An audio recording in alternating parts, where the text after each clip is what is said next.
FIFA Club World Cup nim.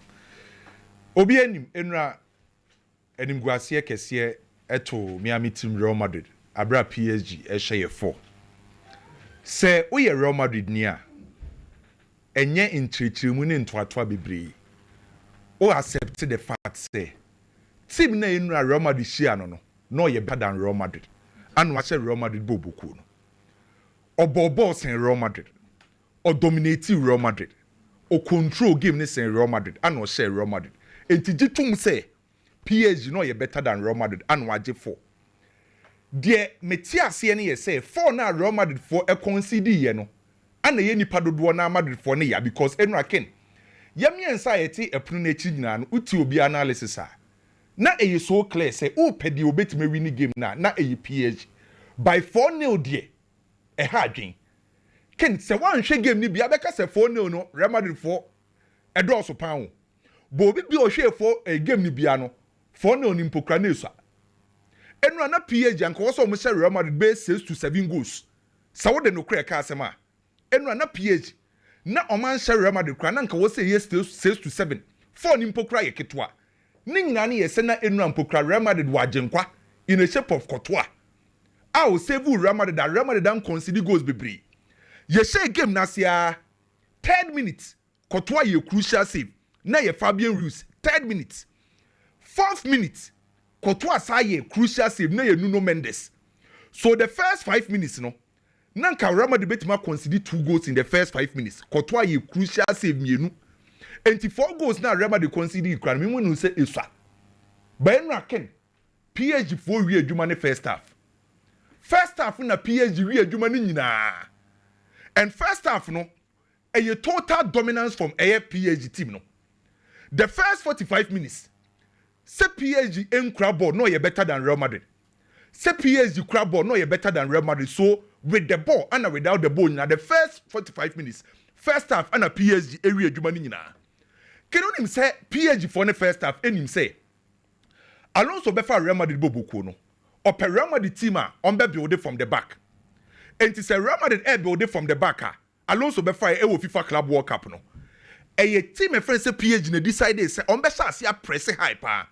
Because the Courtois edge ball na. Ne center backs ni mienu. Ya Enzo ni Rodrygo be biem. E di ama Courtois. Say omu biem a there is no in housing. So PSG phone decide say any be press intensity pressing against Real Madrid. And nipa no lead the press no Dembele. So Real Madrid for build from the back pe Rodrygo and Asensio biema. Yenya brante friend say Dembele say obe press Courtois. The moment obe press Courtois no duwe e target Rodrygo. Hakimi Ashraf no obotu no. Obe free ni 2 na chire ho abananimu aba be press Frank Garcia.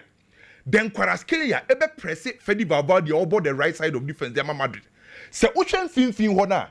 Abrante friend say Fabian Ruiz ana then Joao Neves. Ebe jina Real Madrid for 2 deep central midfielders because they say no. Eye Ada Goulet. Ana operate as a deep lying playmaker di ama Real Madrid. Ana Chouameni. Enti anytime be a PSG for be press Real Madrid no. Yenya Fabian Ruiz se obe close Ada Goulet. Na wenya Joao Neves so obe jina Chouameni so team and friends say Real Madrid na omo nye comfortable with the ball. Power na PSG for ne press. So anytime be a Real Madrid for no entime build it from the back. I just a Courtois ball long ball.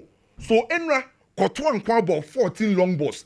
By kin 14 long balls now Courtois boy no. Emu 5 pe and na ye successful because Mbappe, Vini Junior omo nye players are omo winning high balls. So how a PSG for in the first 45 minutes? A press Real Madrid no me ye well organized.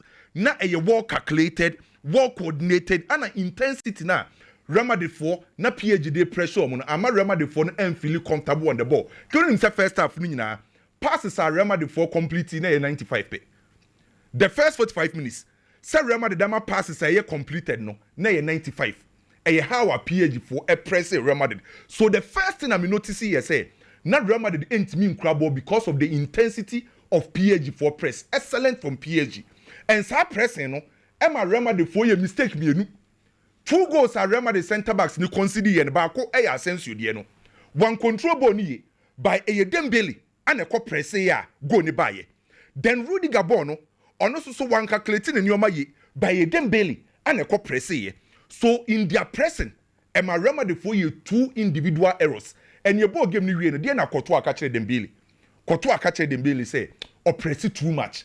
So the first 45 minutes how a PSG for press no na Real Madrid for entimi contain sa press no yen flip picture no na ehwe Real Madrid for pressing and may you su PSG for third goal no e dey ayesa example ndi amount mama how a PSG for press na very intense PSG for kwakosho mo third goal no e Real Madrid na press hwe the position of Mbappe and Vinicius Junior very close omo relax omo nante bibia form ho.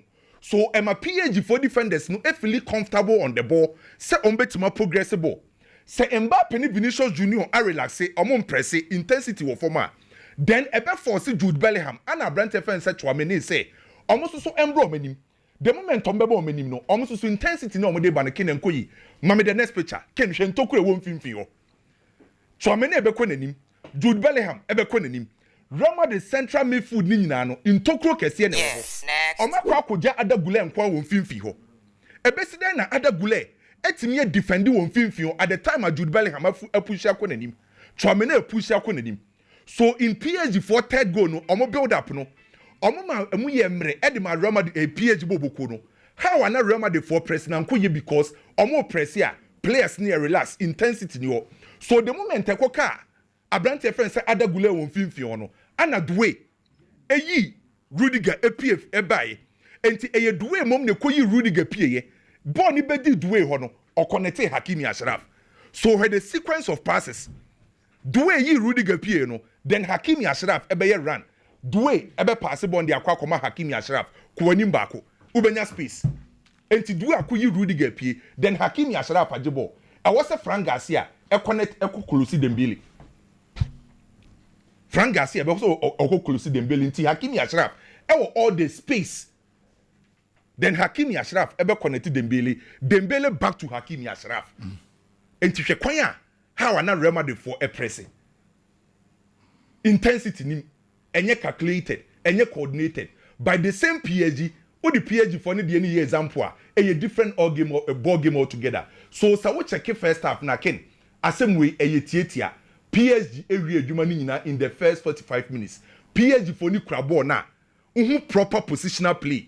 PSG for ni defend dia intensity e wo mo pressing ni the same thing from Real Madrid. The shock you be an say Madrid and Inter Miami na difference be any o put you a fight and o share the Inter Miami and PSG and Madrid and PSG o mo na consider 4 but even second half gonna Inter Miami a better chance and na mo say o mo gum no almost omugum but no amudi na omangum na attitude ni very poor second half no so omugum na omangum second half PSG for relaxing omugum kakra yeah omuyi na so one substitution na Luis Enrique here na omugum kakra kwame when the best stop your mo Chelsea for no Barcelona for no so kra gidi pass ayo mo a omo star no once omo pa outside set pa tika Dembele ne Hakimi de bi omo offside yeah ken definitely PG's ama Chelsea so won perform ya aggressive when finfi no cre on between the Vitina nom ne omo more space na clubs at the moment team PG team na ye ball mabaso definitely omo weakness omo weakness na dey omo weakness ni ye say ye elementary mistakes and what's the intensity with oppressing and what's a very intense omo dia na obetim dia show omo team no so hwe omo a he fa na weakness no because o show me bayan sa kwala scale no o show me bayan sa o show me bayan me show me bayan umu de bayan for the omo bayan tete omo pa bayan tete omo because of the intensity of bayan for pressing PSG for a positional play se team bi o positional play bia na ye ma na home yes ujina ne so sa ujina ne so tata ne sa na se Chelsea betime Chelsea won crowd mutu am. Betima yes I no muntimi ye football. Say Chelsea stay disciplined. Though say PSG be your favorite there, but say Chelsea stay disciplined in football. PSG the last time bisa say Antonio Omobana say wo say ko di red card ade na besi. Oh now odi red card be no crash e Bayern. Who di red card now but 10 against 11 there. And they be harding. But definitely there is a weakness in their team. So open also impress here. Okay, o mini Liverpool. Ewo Paris.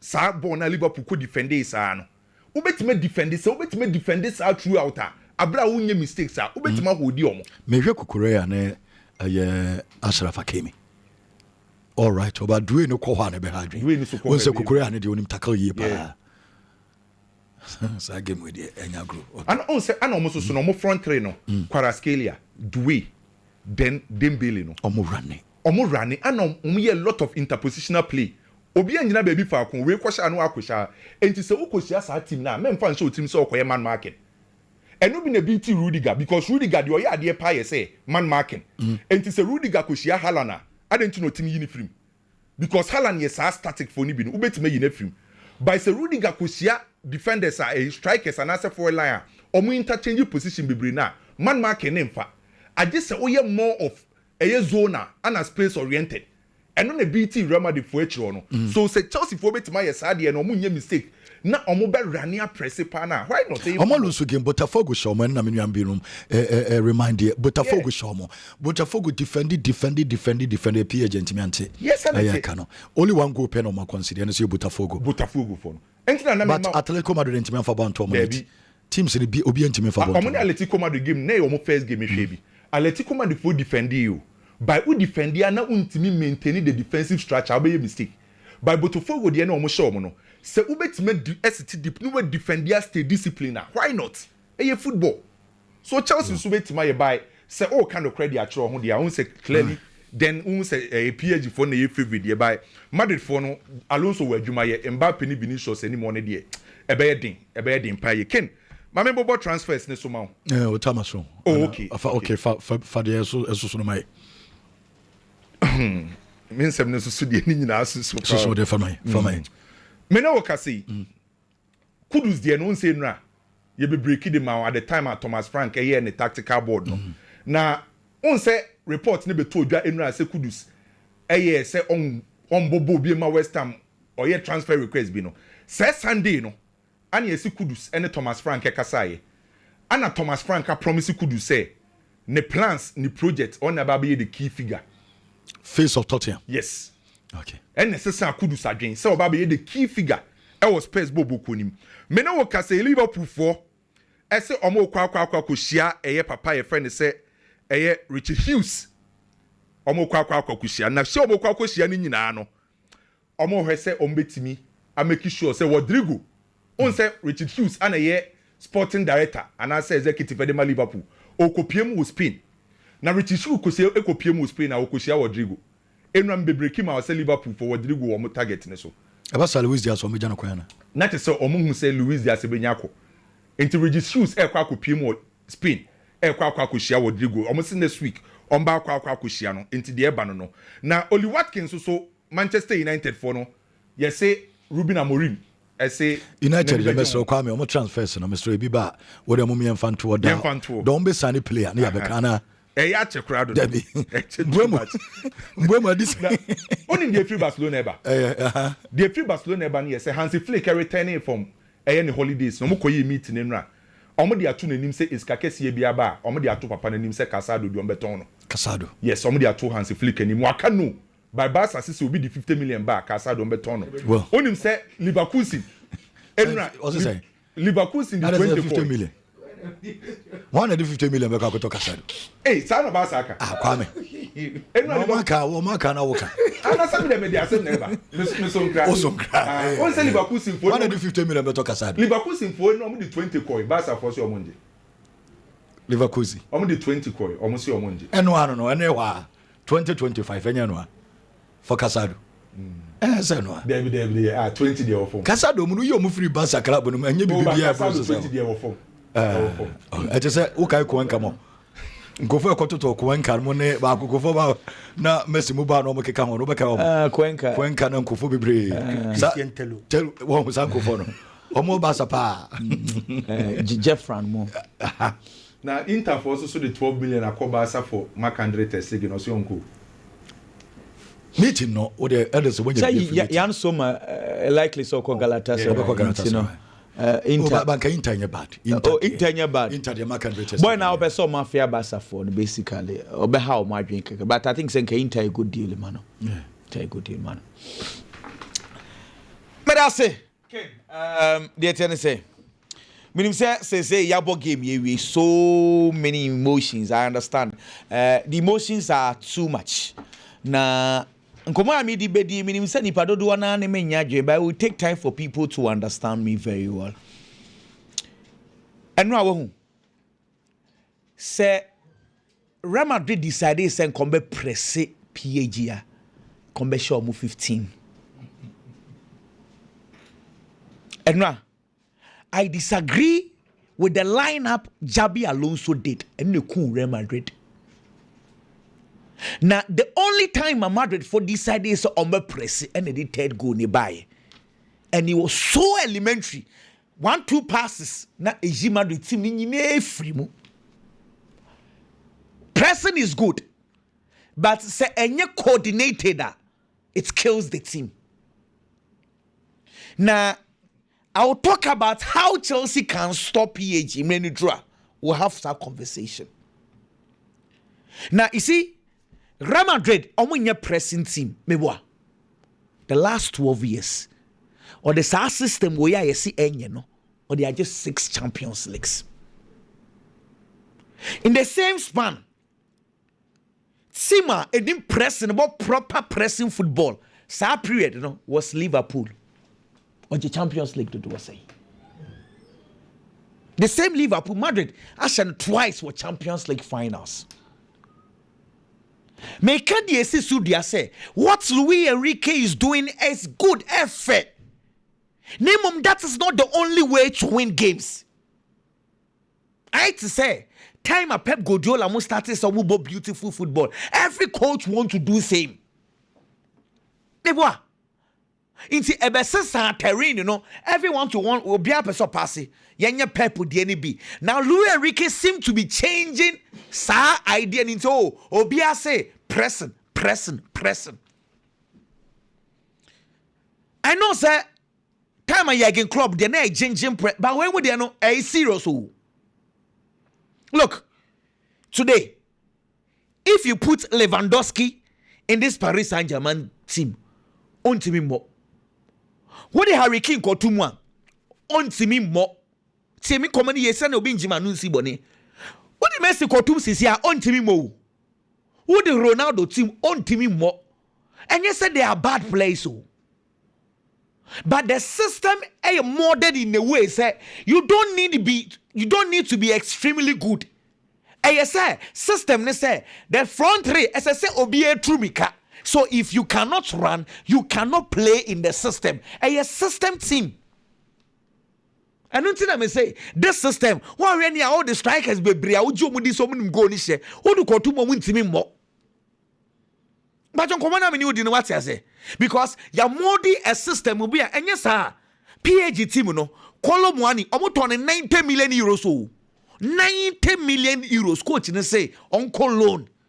Gonzalo Ramos 65 million euros coach say oh money more boni be and on the Dembele elbow force 9 even Dembele on the coach no contract for 3 months or see the coach in here no on pet on win through mika until Dembele fell into the coach in the air cano he fell into his ideas and a Dembele sasa the ball it was a Dembele assassin.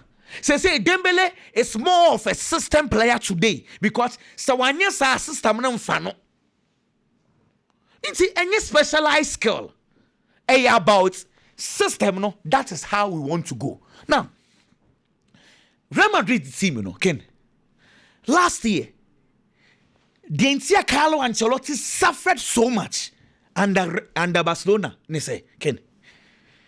Enu biane nami hu no. Madrid and the Carlo Ancelotti Oshiati Mubiano Kutabo ni bebre. Or press womo. Not Jibola on rush ball or pass ball no. Madrid cannot beat such a team. Especially Barcelona. In Sawane Baseba. Pau Kubasi football. Inigo Martinez footballer. There is no pressing from Vinicius Junior, no pressing from Kylian Mbappe. Inti Kubasi, any Inigo Martinez, omutimi translate a carry ball no demand attackers easily. And now where we say? And now we say Marquinhos, Lucas Barrado, footballer. There's no pressing from these two boys, Vini and Kylian Mbappe, into omutimi carry ball. It's said you see under Barcelona, Real Madrid, Carlo Ancelotti. Me what? Senior Pedri. Frankie de Jong, Danny Omo pass ball no one fifi Timi Madrid plays ni free easily no. The same thing na Vitinha, Joao Neves, Fabian Ruiz no pass ball no. And now I saw the Carlo Ancelotti's problem. They no all facing no. Pepe. Now Ken, and your money you under Jabi Alonso, if indeed say or per se or call the purely pressing gamer, I am sorry, these boys won't be fumble. Come on, Eddie, come away, Jabi Alonso, a Bayern brutal. Either say Jabi Alonso will have to adapt to Vinicius Junior, Kylian Mbappe's style, or I was say Mbappe, Vini, adapted to the style. And your name you know. As I said, Bakusi. Baku in here, it will be difficult because I normal say, Yashisha team, not player Baku Empress. Who bet me continue because a seat time will be 2021. Carlo Ancelotti team noa a J Champions League. Na Benzema on pressy baby you. None the left, none the right. Vinicius Junior and Freddy Valverde. Don't be ye those then Vini ye Jumano. Be ye Jumane diamano. Nancy J Champions, one Rodrygo go Jude Bellingham. They were working. So it is okay to have one player who does not press. But Ekoye Mienu who a problem because say modern football no center back be a baller. Or no the ball no fan so ediba into a transit ball na easy. Inti say no problem na Carlo Ancelotti face ya na de bia Carlo say balance na no can say enim ho for no there is no press inti de bia no chisom kogu akiri na football na emienu enye team bia na press inti team a oppress no problem but your own press no so okogu akiri a broni use brofu say compatibility because team bia on press so okogu akiri a or you very very compact. Either you are pressing or you are being compact at the back. Pressing is good, but you can say I will not press, but I'll be very compact at the back. And now, Mami minute 3. Yanko game with the Monami. Right for minute 3. Ken, but me bamo 2 pictures be na me move on. Television no suma me yepa. 3 minutes inside the Gomobian shebe Madrid phone ko go ichire no. Now, they are not pressing, no problem. And yet, team they are pressing. They need to be very compact. Compact, they say, on my boa, on my ball, no emphasis. But they say, what a tight defense. On my own for ball, no emphasis. But Madrid, they are no, on more, they are not pressing. Almost so, they are not compact. Inti Paris Saint-Germain for no for ball, no easily, and way a creative chance back. And on a Fabian Ruiz. A boy, Tibu Kutua, AG Bonnie film. Now, because of copyright, I cannot show you the video, but for Utim Kakai, she pass Nana easily. Body Betty Fabian Ruiz or 10 in one or ball no. Bisa say where the defense compact 3 minutes inside the game. Boy, a Korean on the 4th minute, and a Hakimi, a quiet cross and Nuno Mendes, a Kwakabonwa, a card there, Tibu Kutua. So in a space of 1 minute, 3rd and 4th minute, Tibu Kutua 2 saves. Tima on press here, woko go echire. How do you concede such cheap chances? I wanna catch you say in football now. You see, either you are present or you are not. You are being compact. No, Madrid are not doing the two. It is the norm the ball in Eddie Eba. So it is easy for us to say, so, oh, PG for no, Rodrygo ne kwayam from so, Enzo ne kwayam from jotum. But the system and the lineup was so poor. They told you, Mami PG for president. Na men kasa min show. He Antonio Rodrygo ball na fini same say no. Me hwe Rodrygo ba mbeka wasem bi dia chew.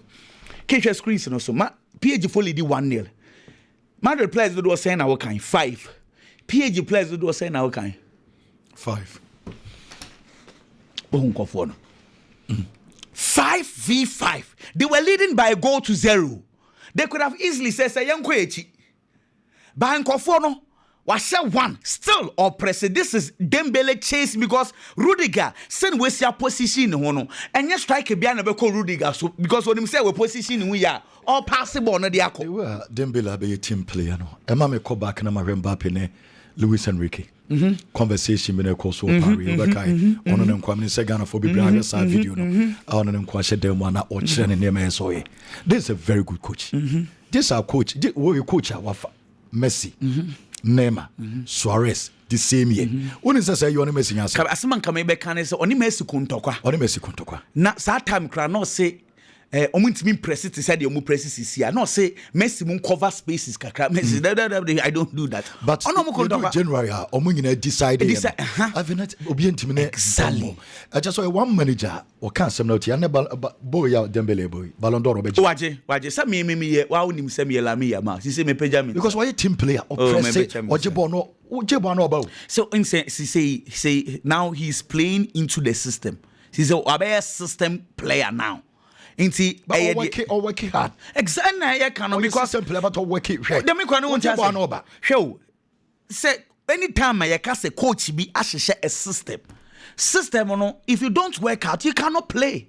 I to say Yagen club ni Jagen press now or the buy no. It wasn't that Henderson were the best midfielder. They say we ask you. Now Andy Roberts was he the best left back in the world. But the system requires you to work. When you work, you become the best.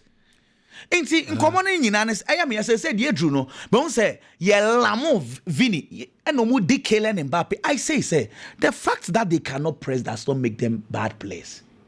Inti nkomone ya mienu me pese me tinkofo ase say Madrid no me pa choti o be share teams way Barca o be share mo o be share teams way inti say no e che so onye so mbobo no bia debio anything na me say first we need to answer this question say Jabi Alonso team or person we pressing team wana. Me pacho one answer questions where one way ya over Jimmy Manuel Siboni and answer one thing common as say baby a me so ma adwen me say it's not about pressing enko a once so where the na ye ni sisi na wo ka che Messi say on close space just close the space o close space as I know so you part of pressing yeah you part of pressing baby a player na be pass ball na kono try so on fa ball no dey enko that is all. Look enti omonye na mienu bia onto America onye no so I agree. Tina me say Jabi de ne pese yes our pressing style no a nima menu either the players adapts or the coach adapts. Okay. Nkoma na menu wudi no what you say. Inti either the coach will adapt to their style. Say these are my star players. Inti I am molding a system to suit them. Or it was a players ni mom adapted to the what the coach is trying to show them because clearly it will not help them in any ways. And the decision to play Fede Valverde at the right back. Now I'm call 5 at the back, knowing very well. Say, Pinkufoni say no more bonnet here. I mean, it was so biggie. Answer one monitor conversation and Modia say Muboli de Monmao, Modia Moncounty. The team for from Hong your ball as in United, Manchester United. As in Biennial. Oh, there be a club World Cup de encounter. Na Ubiaka Simbia for Manchester United when I'm a basso. Napoli president De Laurentiis I can't say be na basa ansem no so ken eno Madrid game no me notice ade baako na me notice here was the absence of a player for anything in house me feel say the absence no so affect Real Madrid team a lot. Jenhausen. Yes, within few months I feel so I establishing who was the best Real Madrid central defender now. Looking at our ball club World Cup. Oh man, Kabi Bessa. Oh man, Menka and Madrid in Lucy. Because Sergio Ramos Munin our ball. Now there were matches at Real Madrid in Lucy. But at least in can involvement a baby big Academy Real Madrid. I am saying this because so all of my possibly Bianca Raul Asensio more game no. Raul Asensio minim say yetrim den aba kwadana fa. How he controlled the ball and na. A job on the 2 home space. It was like on kwana na training. Emma Dembele be fast abon. Mentiasi adinti oyesa. And so what idea about it looks like a player about what said the style of the coach as say. Real Madrid the Chile one has been Dinhausen. On no started the attack at Real Madrid. On no jib ball, no say a long ball and no ball. So was all the corner no pass and no aqua pass. Yesterday there was nobody to do that for Real Madrid because not Dinhausen in here. And I believe say the absence in a way affected Real Madrid Bobo Kono. But for Paris Saint-Germain they can mintimin cast and Bonnie be and form. We are seeing in a chain because born uncle for neighbor. A problem the we are seeing now, and then a Madrid, a Dano, in Tamilan, a China Yinim de Babayono. Infantry trim. Chelsea will stop you. Yeah, yeah, Bompire said, I say English teams singing out in Chelsea. I didn't hear. Why more? English clubs singing in a PH in age. Sir. Okay. Maybe you're not Chelsea supporters. I'm going to say Chelsea, yeah, knowing say, but we are saying supporters. But Chelsea supporters, the only idea, only team, no one. Can Arsenal and they're champions of the world. I want to back up Stamford Bridge. So Chelsea club of course. So already supporters and they say Paris Saint-Germain are champions of Europe, almost are champions of Europe. So much Conference League. But say how much way they are so much sign PSG more. Champions League na Conference League. Na me say nkra saying Club World Cup. No Champions League. Oh. Me to me kasa me no nyina na say me say Chelsea kasa me no be adwin. Chelsea support or Conference League, waje Conference League. Na waje Club World Cup. Any Champions League nyepe. Me to me kasa ne yepe. But the konti am kasa Chelsea support be kasa me no be adwin ne yese. Wona waje Champions League. Yemfa ne say bi kra me nye hwe. Ba ball no de na me gina so akasa me ye better chen. Ene say me no be hia na ye bebo. Ye hia ya ye boy ne ma hye. It's the other results the nyama sem but me no wontem de me kasa me ye better chen we say ogitum. Ken Arsenal coach Arteta ye ba be real new season mo. E was Arteta setting the priorities right. Na ye hu do person ye. What the third bako? What the second bako? What the second mean? What the second means? Into what the second atwaso mako means? People feel say it is time. Says a move be beba na say be full for besia. Not just say oh get closer to the Premier League trophy. Premier League no, and I say league be a wo wiase bia na to da ye kwan ye fa so ayeje. There were times in the English Premier League ken nothing be wo hono ma enise unya play obema goals bebre. Na obaji Premier League no. Chelsea no beji Premier League somewhere 2016 2017 and then Chelsea player na top scorer. Liverpool number beji and then Liverpool player na top scorer. But for the past 3 seasons, so what her trend now? Team be obaji Premier League ni biano. A team on only player na be top scorer at least or that one player or my lot of numbers. If we be 20-25 goals in a season, a day ko. Now if you are beji the Premier League title. Manchester City beji the first one. Now Erling Haaland as the top scorer in the English Premier League. Or she had 36 goals that Manchester City bobo kono. City signed by Gibium, Erling Haaland Krona, she had 27 goals that Manchester City bobo kono. Last season, ye both Premier League ni wieno, and ye Liverpool na J. They had a player in the shape of Mohamed Salah. Salah shared 29 goals at the Liverpool bobo kono. And for the past 3 seasons there. So why are you so about the English Premier League again? And also we have that number 9, and I say a potent attacker, the numbers in the was and son what me the Premier League. The entire make us a coach in setting the priorities right and say. Now no den some brain. Say Arsenal bobo kona pull out from the Benjamin Sesko deal. Because I'm say RB Leipzig akakwa but 90 million. E jomu nyanto number 9 biom. And number 9 I know your priority our coach in the field so be 15 to his scheme of work. Never boa me the results e the abra Arsenal bobo kono. Omo just because of the price tag. And right ya. Omo di dim komo ma ye feel sem komo na wi anesa. Omo ni Victor Jokeres. We are saying no. Say I say Arsenal bobo kono say pull out from the Victor Jokeres deal just because of 5 million euros. We wait to change we are. On Kenya problem one e di sika no okotona de no so won pa Kenya asem. Na mom de ntia ye mesre na ye nwanwane say, "Why you ready so obeto Eze?" Around 77 million euros. Why are ready to obeto no ni Maresca 50 million euros. These are 2 players are strengthening with team no. Omo be backups. And the ama with team no. Because Eze onye better player to me than Martinelli. Onye better than Odegaard. Ebi opeso about force 9 bi. Asa na say Mereno dey no fight. Ken omo force 9 no. Not only about the force 9 no. It is about the system. And the bema of force number 9 are better. Okay. Arsenal system now obone clearly they need a number 9 or man numbers baby.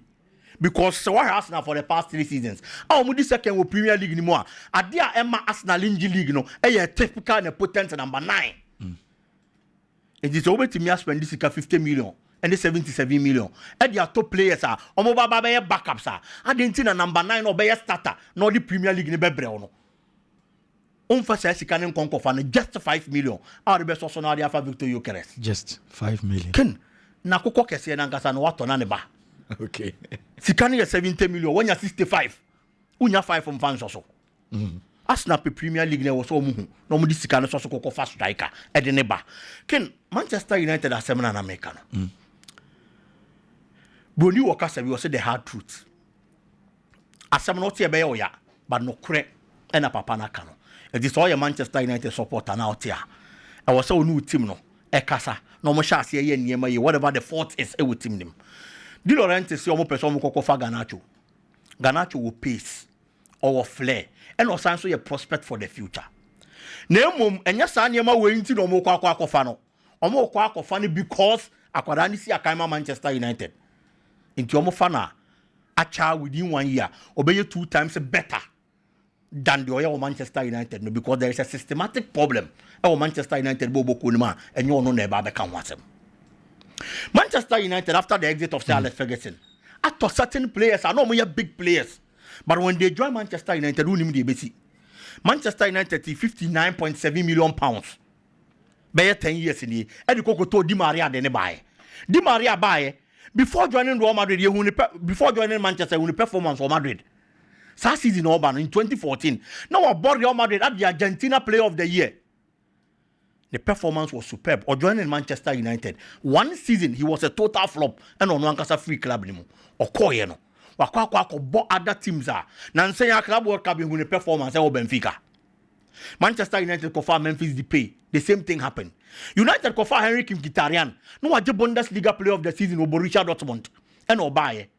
Anko Yam Faman of free Manchester. Wa bottle now around 36 years. Shabola or Bodyman Inter Milan. Manchester United, Matteo Damien. Before Manchester United, they cofer no. The Italian Serie A team of the season 2 times. Abra no see a kind of Torino. Obaye no Anko Ye. Obiaba United na wasa. Ken na adie na ejana dum. Nansen ya he. Angel Gomez a little turn mama say. He was a United player. Yes, Elanga, Eko Newcastle, Nottingham Forest, a ton of Jessica 50 million. No, about Manchester United.